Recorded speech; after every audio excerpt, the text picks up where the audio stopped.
house I built with my own hands 30 years ago. I looked at my son and my daughter-in-law as I told them the words that would change everything. I lost everything today. The company, the properties, the accounts. Everything is gone. The silence lasted barely 3 seconds before my daughter-in-law, Pamela, replied, with a coldness that froze my blood. Then you cannot live here, Arthur. We cannot support someone else. My son David. My only son. He nodded without hesitation, without even looking me in the eyes. I stayed silent. I nodded slowly and took a step back. But in that moment, while I saw the satisfaction barely hidden on their faces, I knew with absolute certainty what I was going to do. Something that would make them kneel before me, begging me, pleading with me not to change absolutely anything. But before I tell you how I unmasked the two people I loved most in this world, I need to know something from you. Leave me a comment down below and tell me what city or country you are listening from. I want to know if family betrayals are something that happens everywhere, or if we only learned to hide knives behind smiles right here. My name is Arthur Robinson. I am 58 years old. I was born and raised in Detroit, Michigan, in a humble neighborhood where the streets were rough and dreams seemed impossible. My father was a mechanic in someone else's shop. My mother sold homemade sandwiches at the market starting at 5 in the morning. We were poor, but we had something money cannot buy: dignity and work ethic. Since I was 12, I helped my father in the shop. By 16, I knew how to take apart and assemble any engine. By 20, while my friends were going from party to party, I was studying mechanical engineering at night and working during the day. I married Lucy when I was 25. She was a secretary at a law firm, a beautiful, intelligent woman with a laugh that lit up any room. We loved each other with the intensity of two people who knew what it was to fight for every dollar. David was born when I was 27. He was the most beautiful baby I had ever seen in my life. I swore before God and before Lucy that my son would never go through the hardships I went through, that he would have all the opportunities that were denied to me. At 30, I opened my own mechanic shop with a loan that took me 10 years to pay off. The shop grew. 5 years later, I had 3 locations. By 40, I had transformed the business into a company that imported and distributed auto parts. I worked 16 hours a day. I missed school recitals, soccer games, and birthdays. But it was all for David. It was all to ensure a better future for him. Lucy died 8 years ago, breast cancer that we detected too late. The last 6 months of her life were an agony that no money could alleviate. Before dying, she made me promise her something. Take care of David. Do not let him become a weak man. Teach him to value what he has. I promised her I would, but I failed. I failed miserably. David studied business administration at the University of Michigan, one of the best schools. I paid for every semester, every book, every night out with his friends. He graduated with honors. I was proud. I thought he would work with me, that he would learn the business from the bottom up like I did. But he had other plans. He wanted to start in a position that matched his education. I gave him the position of assistant commercial director, a position he had not earned and did not deserve, but I gave it to him because he was my son and because I wanted to see him successful. He met Pamela at a business conference 5 years ago. She worked in marketing for a cosmetics company. She was attractive, well-dressed, with that artificial confidence of people who pretend to be more than they are. From the beginning, something about her made me uncomfortable. The way she evaluated everything with her eyes, how her eyes lit up when we talked about money or properties, how she touched David's arm in that possessive, territorial way. But I kept quiet. David seemed in love, and I did not want to be the bitter father who rejects the daughter-in-law. They got married 2 years later in a wedding that cost more than $40,000. I paid for everything: the church, the venue, the banquet, the honeymoon in Europe. Pamela wanted a wedding worthy of our social standing. I remember Lucy used to say that the people who talk most about social standing are the ones who have it the least. I should have listened to her voice in my memory. After the wedding, things changed subtly. David started arriving late to work. His reports were incomplete. He made decisions without consulting me. When I called him out on it, he got defensive.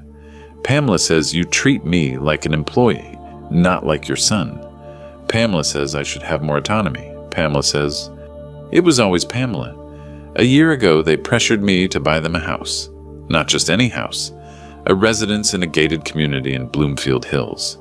One of the most exclusive areas. A $400,000 home. I gave them the down payment. $100,000. It is a loan, I told them. You are going to pay me back little by little. David nodded. Pamela smiled. They never paid me a single dollar back. Then came the cars. Pamela wanted a BMW. Something that matches our image, she said. David needed an Audi for meetings with clients. I helped them with the down payments. More than $25,000 between both of them. It was also supposed to be a loan. They also stopped mentioning the topic after receiving the money. 6 months ago, I noticed something strange in the company books. Small amounts were missing. $2,000 here, $3,000 there. Nothing too obvious, but I had been in this business for 30 years. I knew every number, every movement. I quietly hired an external auditor, a guy I trusted who had worked with me before. I asked him to review everything without anyone finding out. The results arrived 3 weeks later.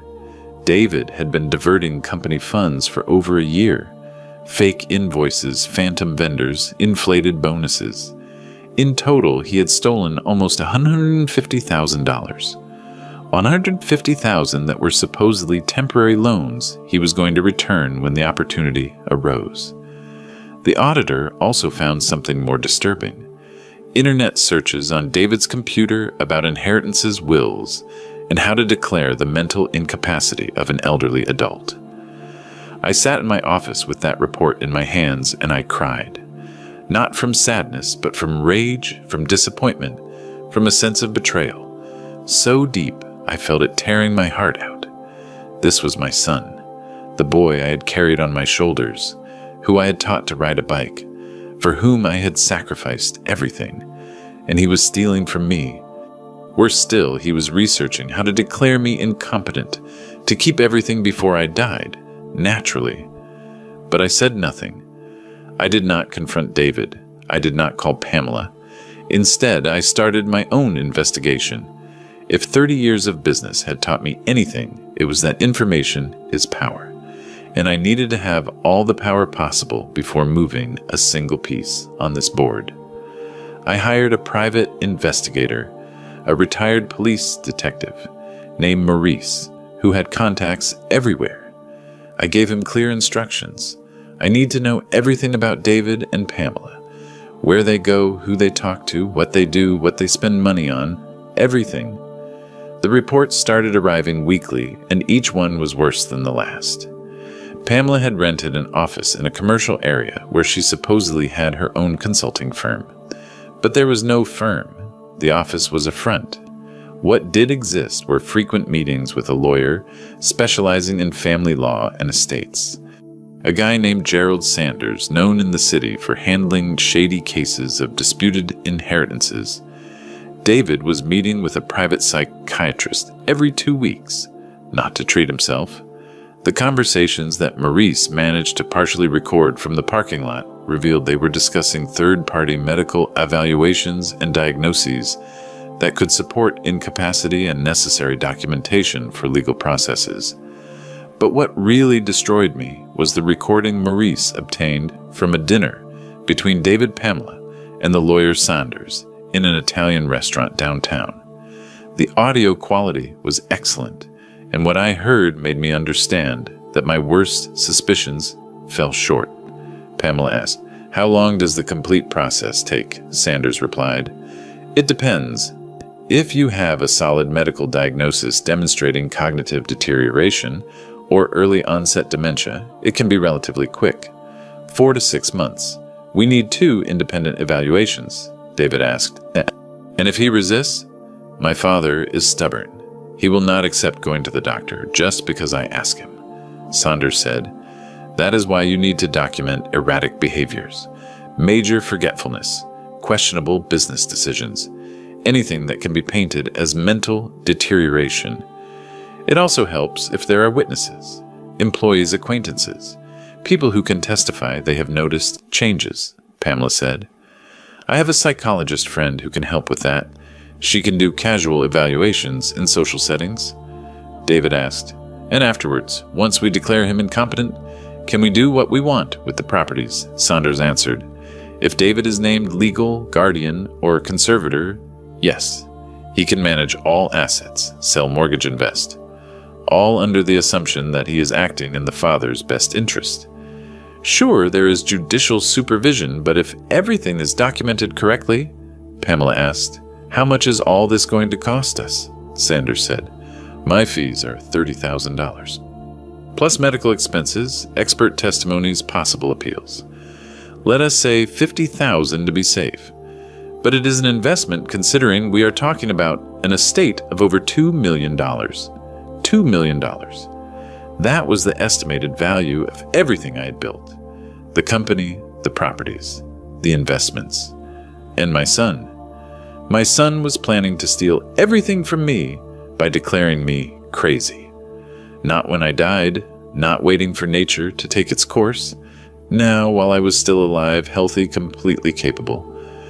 I did not sleep that night. I sat on my porch looking at the city lights, thinking of Lucy, thinking of the promise I made her, thinking of how I had failed so completely in raising our son. At what moment did David turn into this? Was it my fault for giving him too much, for making life too easy? Or was it Pamela who had poisoned him? It did not matter. The result was the same. My son was a traitor, and I had to decide what I was going to do about it. I called my personal lawyer the next day, Roger Clark, a 65-year-old man who had handled my legal affairs for 20 years. I showed him everything. The auditor's reports, the investigator's recordings, the evidence of the embezzlement. He took off his glasses and rubbed his eyes. Arthur, this is serious, very serious. We can file criminal charges for fraud. We can also remove him immediately from the company. And you should definitely change your will and revoke any power of attorney you have given him. No, I said, not yet. Why not? Because I need this to end completely. I do not want to just remove him from the company or put him in jail. I need him to understand. I need both of them to understand that their actions have consequences. I need them to feel exactly what I felt when I discovered their betrayal. Roger looked at me for a long time. What do you have in mind? I explained my plan.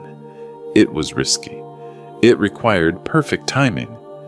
But if it worked, it would not only protect me, but fully expose David and Pamela. Roger listened in silence. When I finished, he smiled. It is cruel, but considering what they did to you, it is justice. Over the next 2 weeks, I prepared everything meticulously. I transferred most of my liquid assets to new accounts David did not know about. I changed the deeds of my most valuable properties to a trust he could not touch. I met with the accountant, with the notary, with 3 different lawyers. Everything had to be watertight. Everything had to be legal, because what I was going to do was going to destroy them. But I had to do it without breaking any laws. I also hired 2 professional witnesses, people whose job is exactly that, to be present and document specific events. I instructed them on what I needed them to see and hear, and I coordinated with Maurice to have discrete audio and video equipment installed in my house. Finally, 3 days ago, everything was ready. It was time to act. I sent a message to David and Pamela. I need to talk to you urgently. Come to the house tonight at 8. It is important. David replied an hour later. Is everything okay, Dad? I answered. We will talk in person. They arrived on time. Pamela was wearing an expensive dress she had probably bought with the stolen money. David was wearing the suit I had given him for his last birthday. They walked into the living room with that fake concern people rehearse in the mirror. What is wrong, Dad? You look worried, David said, sitting on the armchair as if he owned the house. I took a deep breath. It was time. I have to tell you something very serious. I paused, letting the tension grow. I lost everything today. Pamela leaned forward. What do you mean everything, the company? There was a surprise IRS audit. Tax problems I did not see coming. They froze the accounts. Everything is seized. The building, the warehouses, everything. I lied with the most serious face I could make. Also, the properties, I had loans backed by them. The banks are going to foreclose. The house in Bloomfield Hills, the apartments downtown, everything is going to be auctioned off. David went pale, but not out of concern for me. It was panic over what this meant for him. Pamela, on the other hand, tensed up. Her eyes narrowed. And this house also. Everything is in my name. Everything is going to be lost. There was a silence. A thick, heavy silence. And then Pamela spoke with a cold voice that did not try to hide anything.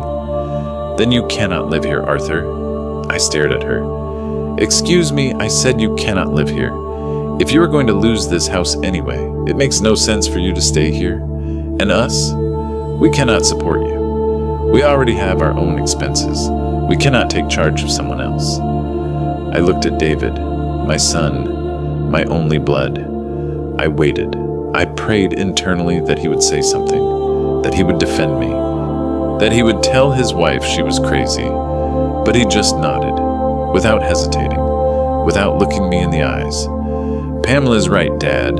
You are not young anymore. You need to be in a place where they can take good care of you. There are very good state facilities for people your age.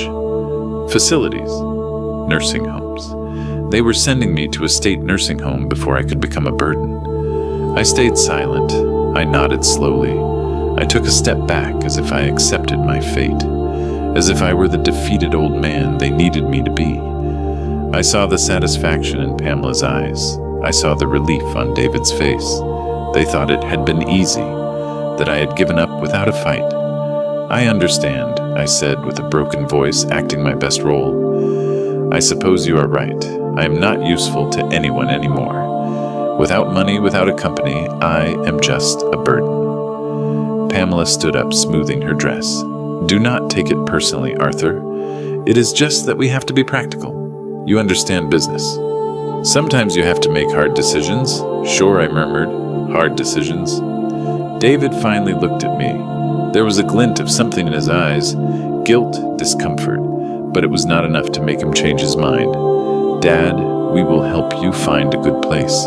Something dignified. And we can visit you often. Visit me. I repeated the word as if it were poison. Like you visit a dog at the shelter.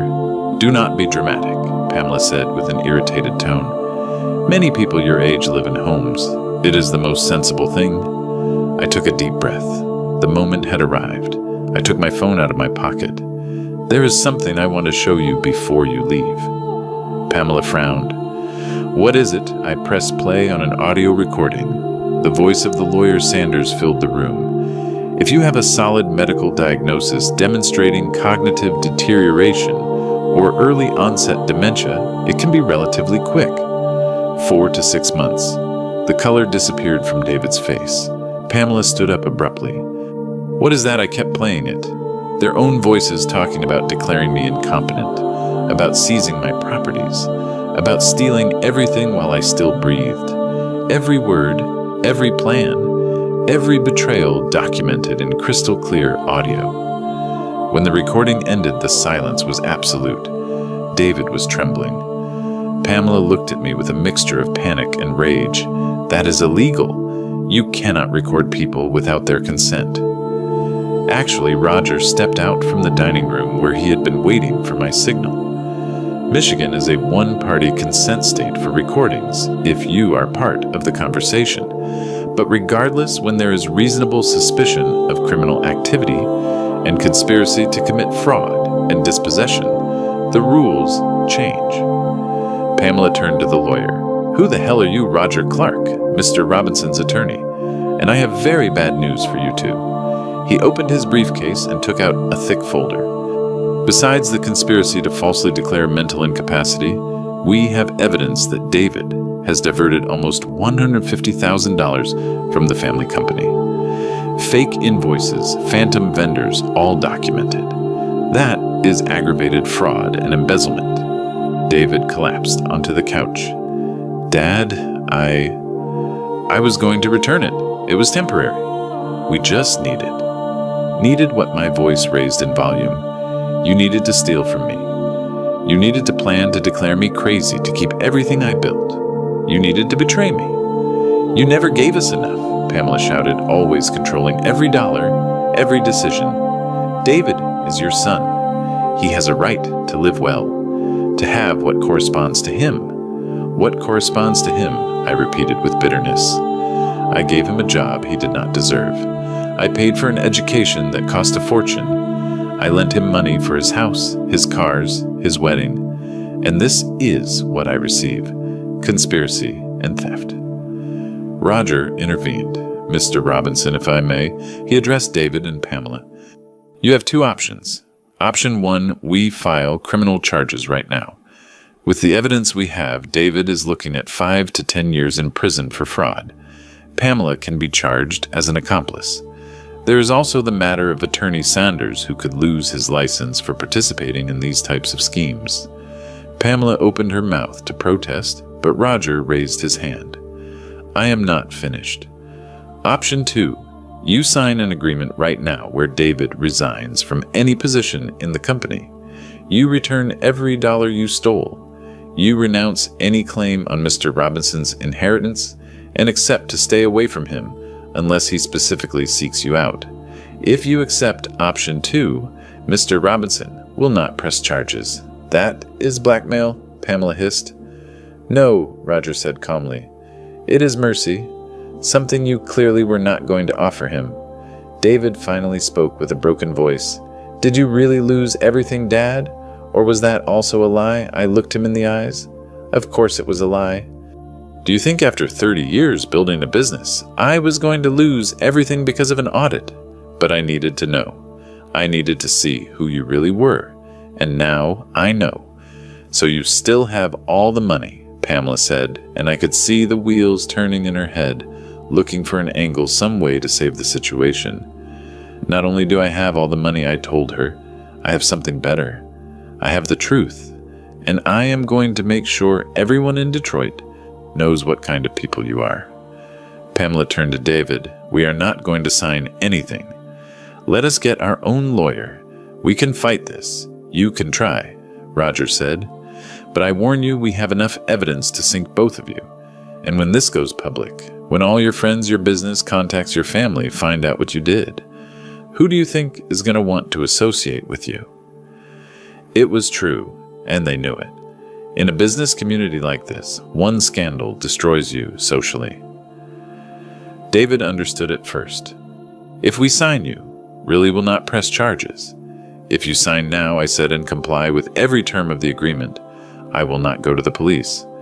But if you break the agreement in any way, if you try to contact me, manipulate me, or get near my business again, I will not only put you in jail, I will ensure everyone in this city knows exactly who you are. Pamela was furious. This is not fair. David is your son. He is your only family. Family. The word came out like spit. Family does not conspire to rob you. Family does not plan to lock you up. Family does not tell you that you are a burden the second they think you lost your money. You are not my family. You are two strangers who shared my last name and my blood. Roger put the documents on the coffee table. You have 5 minutes to decide. Afterwards, I withdraw the offer and we go straight to the police station. Pamela got up and headed towards the door. Let us go, David. We are not going to sign this. But David did not move. He stayed sitting, looking at the papers. How much do we have to pay back? The $150,000 you stole plus interest. In total, $180,000. You have 2 years to pay it. That is impossible, David murmured. We do not have that amount. Then sell the house, I said without mercy. Sell the cars. Get real jobs. Do what the rest of the people do when they have debts. Pamela came back furious. David, you cannot be considering this. He is your father. He is obligated to leave you something. It is your right. It is not his right, Roger intervened. In the U.S., the inheritance can be distributed however the testator wishes. And after this, I guarantee you that David is not going to see a single cent when Mr. Robinson passes away. David took the pen. His hand was trembling. If I sign this, can I at least see you? Talk to you? I looked at him for a long time. Part of me, a small and stupid part, wanted to say yes, that I forgave everything, that we could rebuild our relationship. But the bigger part, the part that had heard those recordings, that had seen the stolen numbers, that had just heard my daughter-in-law say she could not live in my own house. That part won. I do not know, David. Maybe someday, but not soon. Not until you prove you have really changed. He signed. Every page, every line. Pamela refused. I'm not going to sign anything that says I renounce my rights as David's wife. You have no rights here, I told her. You are not my daughter. You have no legal connection to me except through David. And if you do not sign, I guarantee I am going to have you arrested as an accomplice in the fraud. I have evidence that you knew about the embezzlement. That makes you equally guilty. She looked at me with pure hate, but she took the pen. She signed with violent strokes that almost tore the paper. When she finished, she threw the pen on the table. This is not over, Arthur. I am going to find a way to... Careful what you say, Roger interrupted. Any threat against my client can be used against you, and I suggest you control yourself if you do not want to worsen your legal situation. Roger collected the documents, verified every signature, put the seals. The agreement is legally binding. David Robinson is prohibited from approaching Robinson Auto Parts or any of Mr. Arthur Robinson's properties. Any contact must be initiated by Mr. Robinson, not by you. The payments will begin next month. Failure to pay will result in immediate legal action. They got up to leave. David stopped at the door. Dad, I'm sorry. Really? No, I said. You are not sorry. You are sorry you got caught. There is a difference. They left. The door closed, and I stayed in my living room in my house, surrounded by the memories of 30 years of work, of a life built from scratch, with a broken heart, but with my dignity intact. Roger put his hand on my shoulder. You did the right thing, Arthur. I know it does not feel like that now, but you did. Why does it feel like I lost then? Because you lost something. You lost the illusion that your son was who you thought he was. That loss hurts more than any amount of money. That night, after Roger left, I sat on the porch with a bottle of bourbon. The bourbon Lucy and I used to share on nights when we celebrated some achievement. I poured myself a glass. I raised the other empty one towards the sky. Lucy, my love, I failed. I failed to raise the son we both wanted. He became everything we despised. And I do not know if it is my fault for giving him too much, or his fault for never learning to value it. But it is done.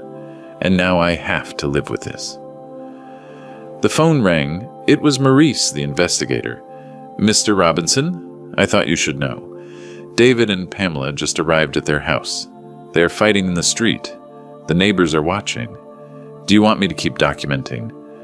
No, I said. I have enough. Your job is finished. Send me the final bill.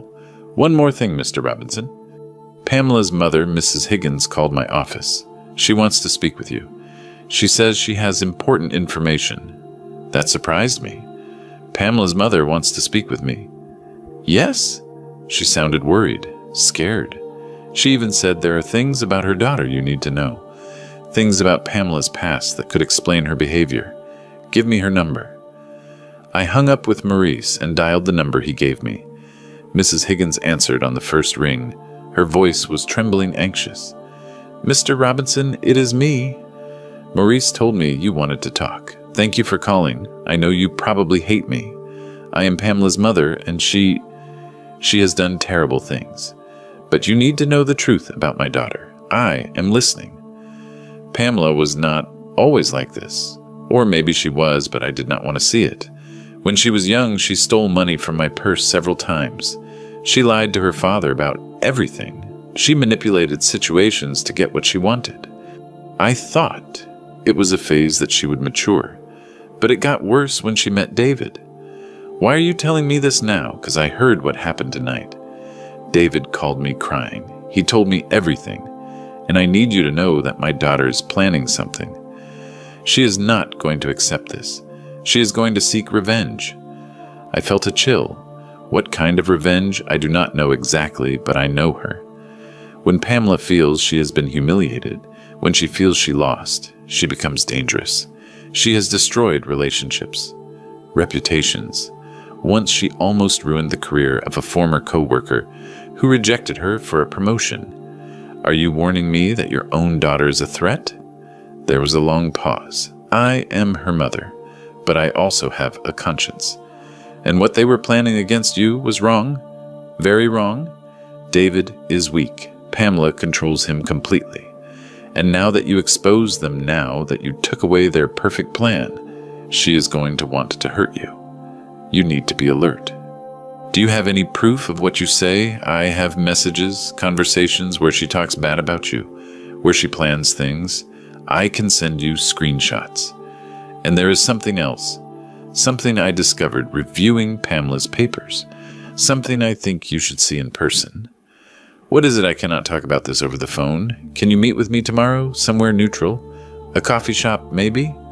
I hesitated. It could be a trap. Maybe Pamela was using her mother to get close to me, but something in Mrs. Higgins' voice sounded genuine, desperate. Okay, tomorrow at 10. The coffee shop on Main Street. I will be there. And Mr. Robinson, be careful. My daughter is capable of things neither you nor I can imagine. She hung up. I stood with the phone in my hand, feeling that this was far from over. Very far. The next morning, I arrived at the coffee shop 15 minutes early. Maurice was sitting at a table in the back, in plain clothes, pretending to read a newspaper. I had asked him to be there for security. I did not know what to expect. Mrs. Higgins arrived on time. She was a woman in her 60s, gray hair, modest clothes. She looked tired, scared. She sat across from me and took an envelope out of her purse. Thank you for coming, she said with a low voice. I know this is strange. Your daughter conspired to rob me and declare me incompetent. Strange is an understatement. She nodded with sadness. I know, and I am sorry. I should have done something before. I should have stopped Pamela years ago when I saw the first signs, but I am her mother. I always hoped she would change. What do you have in that envelope? She opened it and took out several documents. These are Pamela's medical records from 10 years ago. She was diagnosed with narcissistic personality disorder. The psychiatrist recommended long-term therapy. She went to 3 sessions and stopped going. She said the psychiatrist was an idiot who did not understand her. I reviewed the documents. They were genuine clinical. They detailed a pattern of manipulative behavior, lack of empathy, inflated sense of personal importance. Does David know this? I do not know. Pamela made me swear I would never tell anyone. She threatened to cut me out of her life if I spoke. But after what she has done, after what she is still planning, I cannot stay quiet. You said she is planning something. What Mrs. Higgins took out her phone. She showed me screenshots of a WhatsApp chat between Pamela and a friend named Monica. The dates were from last night, after they signed the agreement in my house. Pamela wrote, "That old man is going to pay." Does he think he can humiliate me like this and get away with it? Monica asked. What are you going to do? Pamela replied. I have contacts in the media. I can leak a story that he is an abusive businessman who mistreats his family, that David has suffered years of psychological violence. People love those kinds of stories. Monica asked. And if he sues you for defamation, Pamela replied, let him try. By the time I finish with his reputation, nobody is going to want to do business with him. And if that does not work, there are other ways. Accidents happen, especially with men his age. I felt my blood freeze. Is she threatening to do me physical harm? Mrs. Higgins had tears in her eyes. I do not know. I do not want to believe it. But when Pamela gets like this, when she feels she was betrayed, she is capable of anything. That is why I came. I cannot let her do something terrible to you. She has already done enough damage. Why help me? She is your daughter. Because being a mother does not mean being an accomplice. And because if Pamela does something really bad, something that puts her in jail for real, I prefer someone stops her before." She wiped her eyes. "Also, because you do not deserve this. David told me everything crying last night. He told me you gave him everything that you worked your whole life to give him a future, and he betrayed you. I also betrayed my family once. I let Pamela's father mistreat us for years without doing anything. When I finally had the courage to leave him, I swore I would never again stay quiet when I saw something wrong. And this is wrong, very wrong. I took the screenshots. Can I keep them? They are yours, and there is more." She took another paper out of the envelope. This is a quote from a private detective agency. "Pamela requested it 2 days ago before the meeting at your house. She wanted them to investigate your personal life, looking for anything they could use against you. Scandals, lovers, and anything that could damage you. They are not going to find anything. My life is my work and was my family. I know, but she is going to keep looking. And if she does not find anything real, she will invent something. I know her. Has she done this before I gave her my card with Roger's number? If you hear anything else, anything that sounds dangerous, call this number. It is my lawyer. He will know what to do." She put the card away. "Are you going to report her to the police?" "Not yet. First, I need more evidence, but I'm preparing for the worst." We got up. She took my hand with both hands. "Take care, Mr. Robinson, and forgive me for not having been a better mother. Maybe if I had raised Pamela better, none of this would have happened. Do not blame yourself. Children make their own decisions. Believe me, I know very well." She left. Maurice approached my table. "Did you hear everything, every word? I have audio recordings. This woman is doing the right thing, but the daughter is a real danger. Do you want me to increase surveillance?" "Yes, and I want you to check all my security systems. Cameras, alarms, everything. If Pamela is going to try something, I want to be prepared." The following days were tense.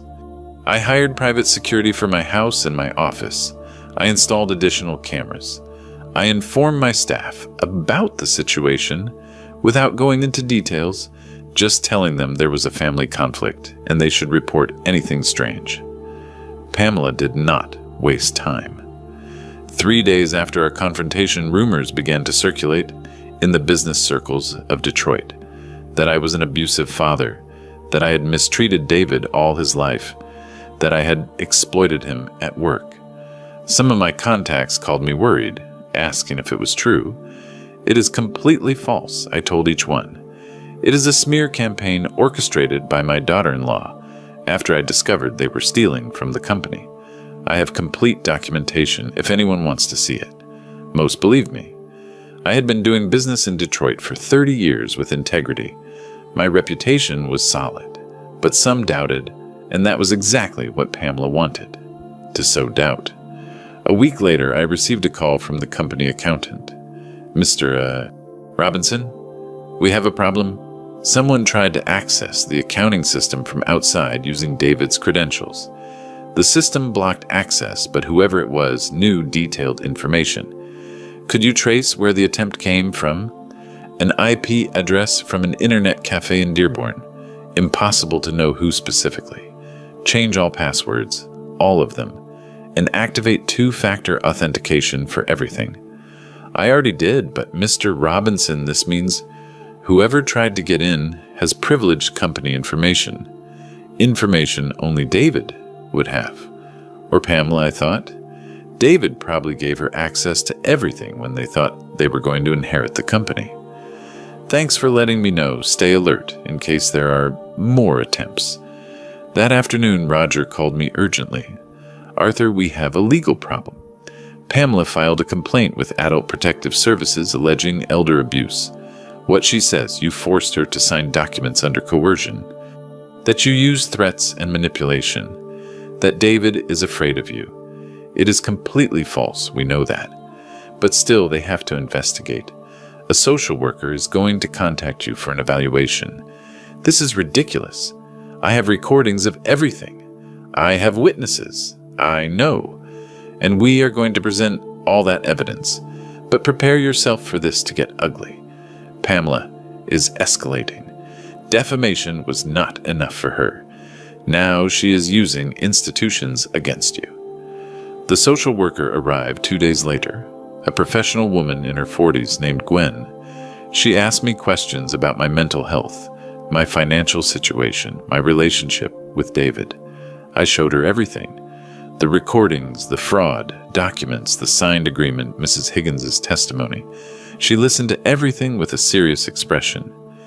Mr. Robinson, I am going to be honest with you. It is obvious this complaint is malicious, but I have to follow protocol. I am going to recommend the case be closed, but Pamela can appeal. And she can keep filing complaints. How many times can she do this, technically without limit, until a judge declares her a vexatious litigant and prohibits her from filing more baseless complaints? But that takes time. So she can keep harassing me indefinitely. Unfortunately, yes. It is one of the flaws in the system. It was designed to protect vulnerable elderly adults, but sometimes it is abused. After Gwen left, I called Roger. I need a restraining order against Pamela, and I need to sue her for defamation and harassment. I am already preparing the documents. But Arthur, this is going to be a long war. Pamela clearly is not going to give up. Neither am I. That night, while I was checking emails in my study, I heard a noise outside, a thud against the window. I got up and looked. There was nothing. Probably a bird or a branch. But I got nervous. I called Maurice. All quiet over there, he asked. I heard something outside. Probably nothing, but I'm on my way. Stay inside. Maurice arrived in 20 minutes with another one of his men. They checked the perimeter of the house. They found a large rock in the front garden near my study window. Someone threw it, Maurice said. And look at this. He showed me his phone. He had reviewed the security cameras. A hooded figure approached the house around 10 at night, threw the rock, and ran away. We cannot see the face, but by the size and the way of moving, it looks like a woman, Pamela said. Probably. Or someone she hired. I'm going to give this to the police. It is vandalism, at least. We filed the report. The police took the report, but without clear identification of the perpetrator, they could not do much. Keep your cameras recording, they told me. If there are more incidents, we will build a pattern. 2 nights later, someone spray painted on my fence. Old abuser.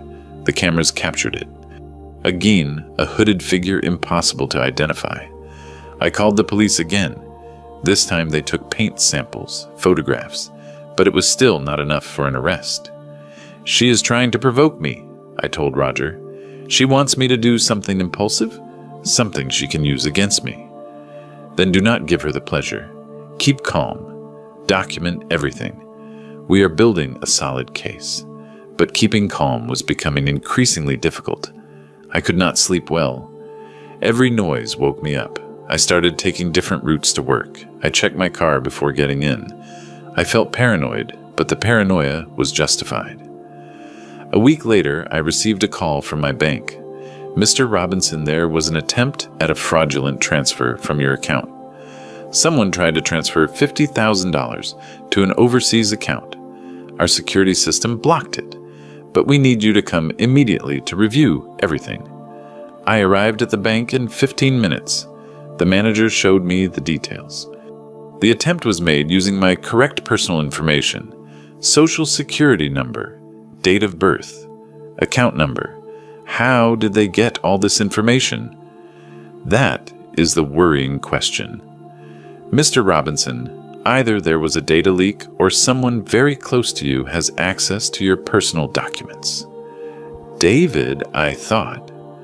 David had access to all those documents when he worked at the company, and he gave them to Pamela. Change everything I said. New passwords, new security questions, multi-factor authentication. Everything. I left the bank feeling violated. Pamela was not only attacking my reputation, she was trying to rob me directly, and every attempt was bolder than the last. That afternoon, Mrs. Higgins called me, crying. Mr. Robinson Pamela threatened me. She told me if I kept talking to you, she was going to cut me out of her life, that I would never see David again. But I need you to know something. I heard Pamela talking on the phone last night. She was hiring someone. I did not hear all the details, but she mentioned your address, your daily routine. Mr. Robinson, I think she is planning something serious, something physical. Did you hear any name, any specific detail? Only that it was someone who could solve problems quietly. Those were her exact words. Mr. Robinson, I am afraid for you. I hung up and called Roger immediately. We need to go to the police with everything. Now, Pamela is escalating dangerously. We met at the station with the police commander. We showed him everything. The original recordings of the plan to declare incapacity, the documented fraud, the threats by text, the vandalism incidents, the bank fraud attempt, and Mrs. Higgins's testimony regarding the hiring of someone to solve problems. The commander reviewed everything carefully. Mr. Robinson, this is enough for a formal investigation. I am going to assign detectives to the case. I am also going to authorize discreet surveillance of Pamela. If she is planning something, we are going to stop her before it happens. And in the meantime, you have to be extremely careful. Vary your routines. Do not go out alone at night. Keep your phone charged and with you always. And at the first sign of real danger, call 911. I left the station feeling slightly better. At least now the authorities were involved. I was not alone in this. That night, I installed additional deadbolts on all the doors. I checked every window. I put a chair against my bedroom door. I went to bed, dressed with the phone on the nightstand, a flashlight on the other side. This was not living. This was living in constant fear in my own house. Around 2 in the morning, I heard the sound. It was not loud, just a soft click. The sound of the back door being manipulated. I got up silently. I took the phone and dialed 911 while moving towards the hallway. Someone is trying to enter my house, I whispered to the operator. I gave my address. Hurry. The operator told me to stay on the line, that police were on the way. But the sound continued. Whoever was outside was working on the lock. I had maybe 3 or 4 minutes before they managed to get in. I went down the stairs in the dark. My heart was beating so fast, I thought whoever was outside could hear it. I reached the kitchen. From there I could see the back door. There was a shadow moving on the other side of the glass. A figure crouched working on the lock with some tool. I turned on all the lights at once. The police are coming. I have everything recorded, I shouted with the loudest, firmest voice I could. The figure froze. For a second I thought they were going to keep trying to enter. But then I heard sirens in the distance.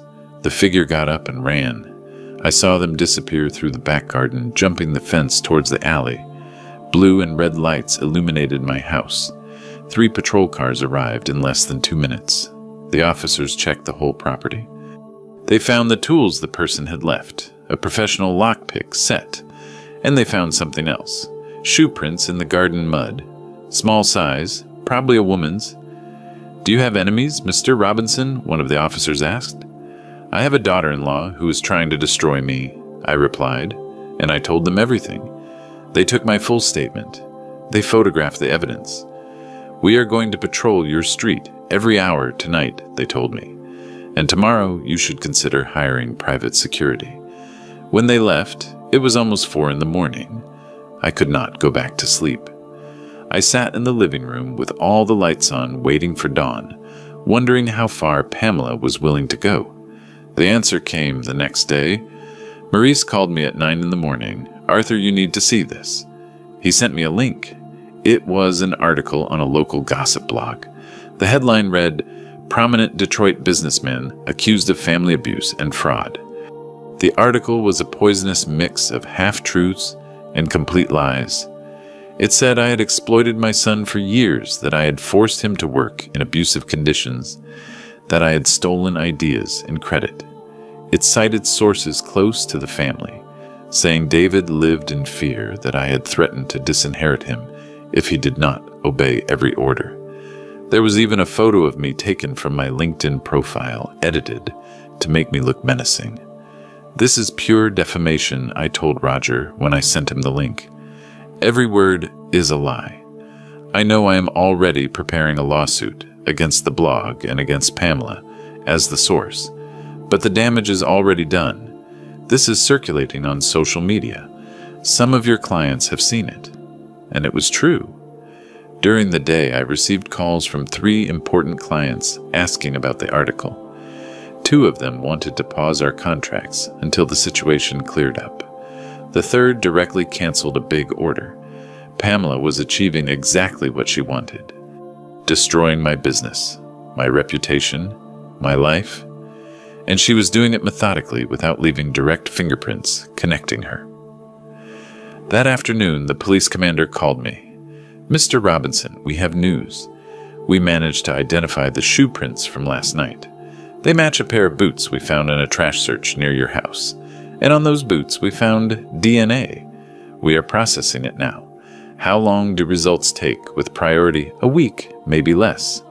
And if it is Pamela, we have attempted breaking and entering harassment conspiracy.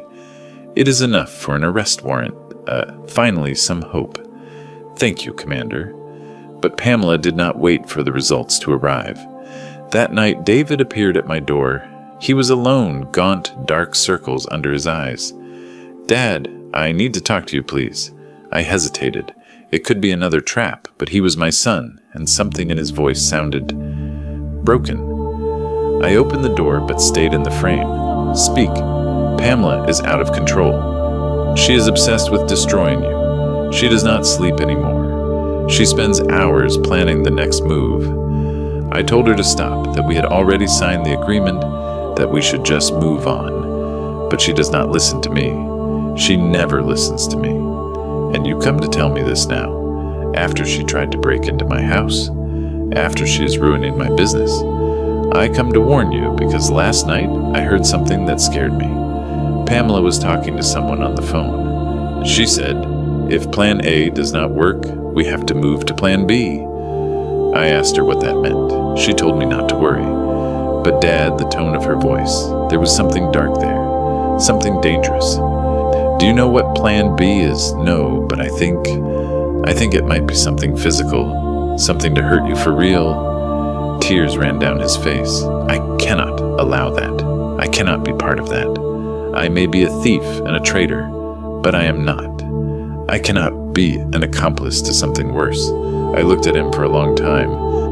Where is she now? At home. She thinks I'm buying cigarettes. I have maybe 20 minutes before she suspects. I took out my phone and called the commander. Commander Herrera, this is Arthur Robinson. My son is here. He says Pamela is planning something serious. We need to act now. I am sending a unit to your house right now. Do not let your son leave. I need to talk to him. David went pale. Dad, what are you doing? What I should have done a long time ago, stopping this before it is too late. I ushered him in. Sit down. You are going to tell the police everything you know. Pamela is going to kill me. Pamela is going to go to jail. And you are going to decide right now whose side you're on. On the side of your criminal wife, or on the side of your father whom you betrayed, but who is still willing to protect you if you do the right thing. He collapsed on the couch, covering his face with his hands. Everything got out of control. At first, it was just talk, fantasizing about having more money. Then Pamela started making real plans. And I was too weak to stop her, too scared of losing her. Would you prefer to lose me? Would you prefer something happened to me because of your cowardice? No, he sobbed. No, Dad, I am sorry. God, I am so sorry. The patrol car arrived in 5 minutes. Commander Herrera came with them. He entered my house with 2 detectives. David Robinson, he said formally, I need you to tell me everything you know about Pamela's plans. David spoke for almost an hour. He told them about the meetings with the lawyer Sanders, about the original plan to declare me incompetent. He told them about how Pamela became increasingly obsessive after I confronted them. He told them about the conversations he had heard, the messages he had seen, the strange people Pamela had contacted. 3 days ago, David said with a trembling voice, Pamela received a visit from a man. I was in the study. She thought I could not hear her. The man told her the job would cost $10,000, half up front, half later. Pamela gave him $5,000 in cash. The man said he needed to study the target's routine for a few days. When he left, I asked Pamela who he was. She told me he was a private investigator. But Dad, no private investigator charges like that, nor talks that way. Commander Herrera got serious. Can you describe that man? Tall, maybe 6 feet, heavy? Build tattoos on his arms. He spoke with a southern accent. Did you see his vehicle? A black pickup truck? I did not see the plates. Herrera looked at his detectives. Sounds like a hitman. We need to move fast. He turned to me. Mr. Robinson, I'm going to put police protection on your house right now. And we are going to bring Pamela in for questioning. And David? I asked. Herrera looked at my son. David Robinson, you are a cooperating witness at this moment, but depending on your level of participation in the original conspiracy, you could face charges. For now, you are going to come with us to make a formal statement. David got up defeated. Before leaving, he looked at me. Dad, I know you are never going to forgive me, but thanks for not letting Pamela do something terrible. I am not doing it for you, David. I am doing it because despite everything, I do not want my son to be an accomplice to something unforgivable. They took him away. The commander left 2 officers guarding my house. Do not go out unless it is absolutely necessary, he instructed me. If that man Pamela hired is who I think he is dangerous. We are going to find him, but meanwhile, you have to stay safe. That night was the longest of my life. The officers were outside rotating every 4 hours. I stayed inside with all lights on, unable to sleep, waiting for news. At 3 a.m, my phone rang. It was Herrera. We found her. Pamela is under arrest. She tried to escape when we arrived at her house. She had a suitcase packed passports cash. She was planning to flee the country. Did she confess anything? She denied everything. She says David is lying, that he invented all this to get revenge on her. But we found evidence in her house, messages on a secondary cell phone David did not know about, conversations with the man he described, including photos of you, of your house, of your routine. Mr. Robinson, there is no doubt, she was planning to hire someone to hurt you seriously, maybe even something worse. I felt nauseous. Did you find the man? Not yet. But we have his description, his contact numbers. It is a matter of time. Meanwhile, Pamela is going to remain in custody. The judge denied bail, given the flight risk and the gravity of the charges. I hung up and sat in the dark.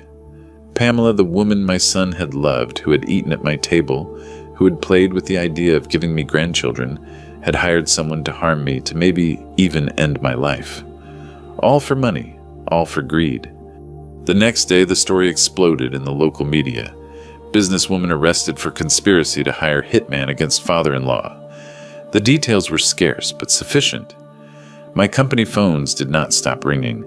Clients who had abandoned me called apologizing. Worried friends wanted to know if I was okay. Reporters sought statements. Roger handled everything. We issued a simple statement. Mr. Arthur Robinson appreciates the community's concern. He is cooperating fully with authorities in an active criminal investigation. He will give no further statements at this time. 3 days later, they captured the man. He was exactly who David had described. A criminal with a record in 3 states, known for intimidation jobs and paid assault. On his phone, they found the photos Pamela had sent him. Photos of me, my schedules, my routes, everything prepared for the attack. During interrogation, the man confessed everything. Pamela had contacted him through a mutual acquaintance. She had paid him $5,000 up front to give a scare to an old businessman. The plan was to wait for me to go out alone, follow me to an isolated place, and make sure I could not cause more problems. When detectives asked him what that meant exactly, the man was vague. "Depends on how much he fought," he said with chilling indifference. With his confession, the charges against Pamela were upgraded. Conspiracy to commit serious bodily harm, conspiracy to defraud, harassment, attempted breaking and entering. The prosecution estimated she faced between 8 and 15 years in prison if found guilty. David came to see me a week later. The charges against him for the original fraud were still valid, but the prosecutor was considering reducing them for his cooperation. He looked 10 years older. "Dad, I am going to plead guilty to everything. The fraud, the initial conspiracy, everything. I am not going to fight. I deserve it. And Pamela, I hired a divorce lawyer. I am going to end everything. I cannot be married to someone capable of that, of planning to hurt my own father." Tears rolled down his face. How did I get to this? How did I become this person? You became this person when you started valuing money more than family, when you let Pamela convince you that you deserved things you had not earned, when you chose the easy path of stealing instead of the hard path of working. Is there any way to fix this? To be your son again? I looked at him for a long time. I do not know David, not now, maybe someday. But first you have to pay for what you did. You have to go to jail, serve your sentence, and when you get out, prove to me that you really changed. Not with words, with actions. For years, I will do it, I promise. Do not make promises. You already broke enough. Just do it. He left. And I stayed with my thoughts, my emotions, my heart broken but my dignity intact.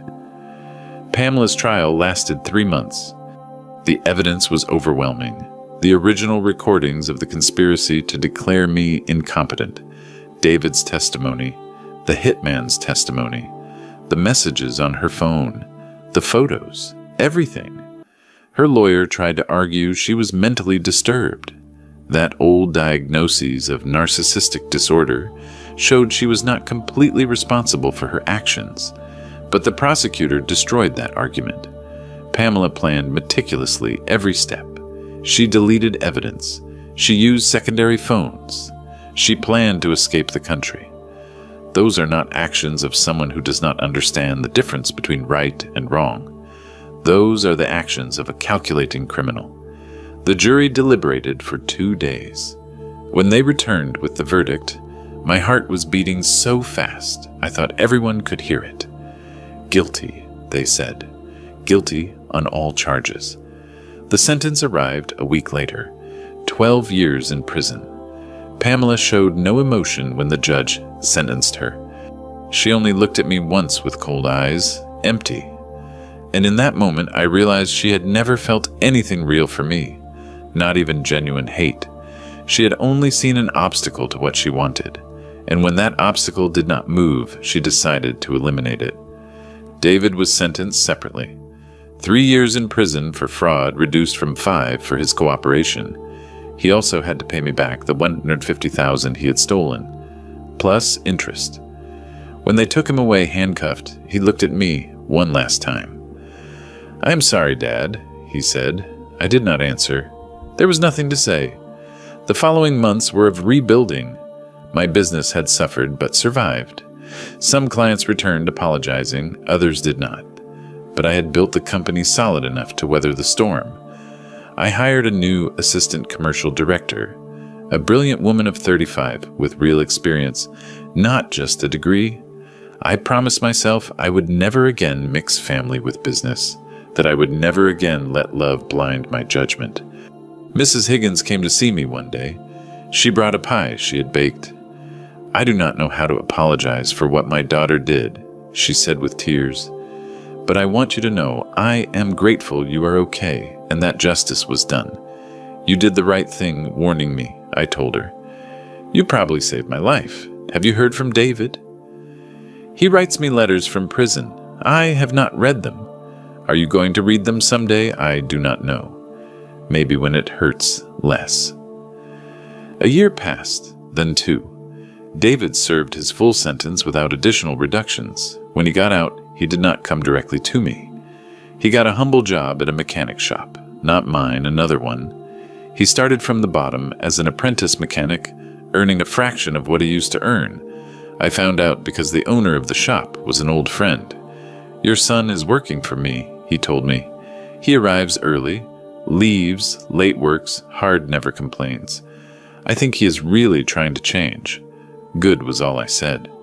6 more months passed. Then David wrote me a letter. Not the typical apology letter. It was different. "Dad, I am not writing to ask for forgiveness again. I already did that 1,000 times, and words mean nothing. I am writing to tell you I finally understand. I understand what you worked for to build what you had. I understand why you were tired when you came home. I understand why you told me I had to start from the bottom, because only from the bottom can you appreciate the view from the top. I work with my hands now. My muscles ache. I get home exhausted. I earn barely enough to pay rent on a small apartment and basic food. And you know what? I feel more honest than ever, because every dollar I earn is mine. I did not steal it. I did not manipulate it from anyone. I earned it. I do not know if someday you will be able to forgive me. I do not know if I deserve your forgiveness, but I want you to know that the son you raised did not die completely. He was buried under layers of greed and weakness, but I am digging him out day by day, job by job. If someday you want to see me, I will be here. And if you do not want to, I will understand. I owe you more than I can pay in a lifetime, but I am going to spend the rest of my life trying. Your son, David." I read the letter 3 times. I left it on my desk. Days passed, then weeks. Finally, one afternoon, I drove to the shop where David worked. I saw him from afar in dirty coveralls, hands stained with grease, helping change the transmission of an old car. He looked different. He was not the spoiled man I had raised. He was someone new, or maybe someone old, reborn. I did not approach him that day. I just stood watching for a few minutes. Then I left. 2 months later, David turned 35. I sent him a simple card. It just said, "Keep working, keep changing." Maybe someday. I did not sign. It was not necessary. A week later, I received a reply. It was a photo. David, with the shop owner holding a diploma from a technical course he had completed. On the back of the photo in shaky handwriting, "Thanks for not giving up on me even when I gave up on you. Today, while I write this, 3 years have passed since that night when I told David and Pamela I had lost everything. 3 years since I unmasked their betrayal. Pamela is still in prison. She has 9 years left. I heard she lost an appeal recently. David and I. We are rebuilding slowly, very slowly. We have dinner together once a month. Brief conversations, awkward sometimes, but honest. He tells me about his work, his modest goals, the lessons he is learning. I tell him about the company, but without offering him to come back. That is never going to happen. Have I forgiven him completely? No. Maybe I never will. But I am learning to live with the betrayal, with the disappointment, with the reality that the people we love can fail us in ways we never imagined. What I do know is this. That night when I lied to them about losing everything, I saved my life. Because if I had not tested them, if I had waited longer, Pamela would have gone ahead with her plan, and I would not be here today. So what did I learn from all this? I learned that money brings out the worst in people. That family does not always mean loyalty. That raising a child with privileges without teaching him to value them is a fatal mistake. I learned that defending your dignity, even against your own blood, is not cruelty. It is survival. I learned that second chances are earned, not given. That real forgiveness takes years, not days. That some wounds never heal completely, you just learn to live with them. And I learned that being alone with your dignity intact is better than being surrounded by people who see you as a walking bank. If you are listening to this and identify with my story, if you have relatives who only look for you when they need money, who only ask about you when they want something. Listen to me. You are not obligated to endure the abuse. You are not obligated to be victims of your own family. Put them to the test. Do what I did. Fake a crisis. See who really cares about you and who only cares about your money. Because it is better to know the truth and be prepared than to live in ignorance until it is too late. Document everything. Hire professionals if necessary. Protect your assets. Change your wills. Do not wait for betrayal to turn into something worse. And if you are the children, the ones reading this, and you recognize something of David in yourselves, change now, before you destroy the relationship with the people who gave you everything, before greed turns you into criminals, before it is too late. Money comes and goes. Family, when it is right, is forever. But when it is wrong, when it is poisoned by greed, it is better to let it go than let it destroy you. I am 61 years old now. My hair is completely white. I have more wrinkles.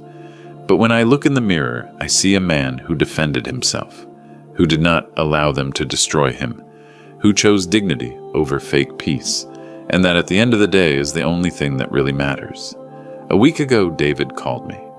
Dad, I am saving to buy a small piece of land. I want to build my own shop someday, small, just mine, without partners, without debts. Could you give me some advice? Come to dinner Sunday, I told him. We will talk. I'm not going to give him money. I am not going to make the path easy for him, but I am going to give him something more valuable. My experience, my knowledge, the lessons I learned building my empire from scratch. Because maybe, just maybe, after years of paying for his mistakes, after rebuilding himself from the ashes of his own betrayal, my son finally is ready to be the man I always wanted him to be. Will we be father and son like before? No. That relationship died that night.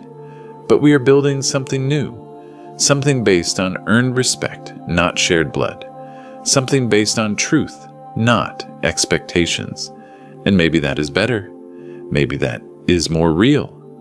This is my story, the story of how a lie saved my life, of how testing my family showed me their true nature, of how defending my dignity cost me everything and nothing at the same time. If it served you in any way, if you learned something, if it made you think twice about the people in your lives, then it was worth telling. Because in the end, the only thing we take when we leave this world is our story. And I prefer my story to be of a man who defended himself, who fought, who did not give up, rather than the story of a victim who allowed his own family to destroy him in silence. Defend your dignity, protect what you built, and never confuse family love with the obligation to endure abuse. Because the family that betrays you is not family. It is just people with whom you shared a last name, and you deserve more than that. We all deserve more than that. Thanks for listening. And remember, sometimes losing everything is the best way to discover who is really by your side.